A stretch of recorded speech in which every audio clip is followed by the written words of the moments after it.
तर आता थेट आपण जातोय सांगलीमध्ये। सांगली जिल्हा परिषद आणि पंचायत समितीसाठी मतमोजणी होणार आहे। सांगली जिल्हा परिषदेत 61 जागा आणि 122 पंचायत समितीच्या 3407 गणांसाठी मतमोजणी होणार आहे। तर एकूण 340 गणांसाठी मतमोजणी होईल। सांगलीमध्ये जवळपास 70% इतक्या मतदानाची नोंद झाली आहे। आता आज मतमोजणी पार पडेल। 10 तालुक्याच्या ठिकाणी मतमोजणी होणार आहे आणि या निवडणुकीच्या निमित्तानं आजी माजी आमदार खासदारांसह अनेक दिग्गजांची प्रतिष्ठा पणाला लागली। आपले प्रतिनिधी शरद सातपुते आपल्या सोबत सध्या जोडले गेलेत। शरद, सांगलीतलं वातावरण सध्या काय सांगतंय?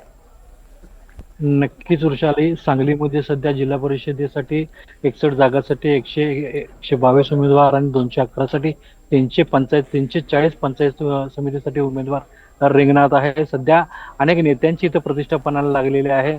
खासदार विशाल पाटील असतील, आमदार विश्वजित कदम असतील, आमदार गोपीचंद पडळकर असतील, आमदार सुरेश खडे असतील, आमदार जयंत पाटील असतील, रोहित पाटील असतील, असे अनेक नेत्यांची आणि प्रतिष्ठा पणाला लागलेली आहे। आणि काहीच वेळात आता मिरज वेअर हाऊस आहे, या वेअर हाऊस ठिकाणी पोस्टल मतदानाला सुरुवात झालेली आहे। नुकतीच पोस्टल मतदानाला सुरुवात झाली आहे आणि सध्या जिल्ह्यात जे लढत आहे भाजप विरुद्ध अशी लढत आहे, तिरंगी चौरंगी लढत आहे। मागच्या वेळी इथे भाजपची सत्ता होती, यावेळी सुद्धा भाजपला गड राखता येतो की नाही हे बघणं औत्सुक्याचं ठरणार आहे वृषाली।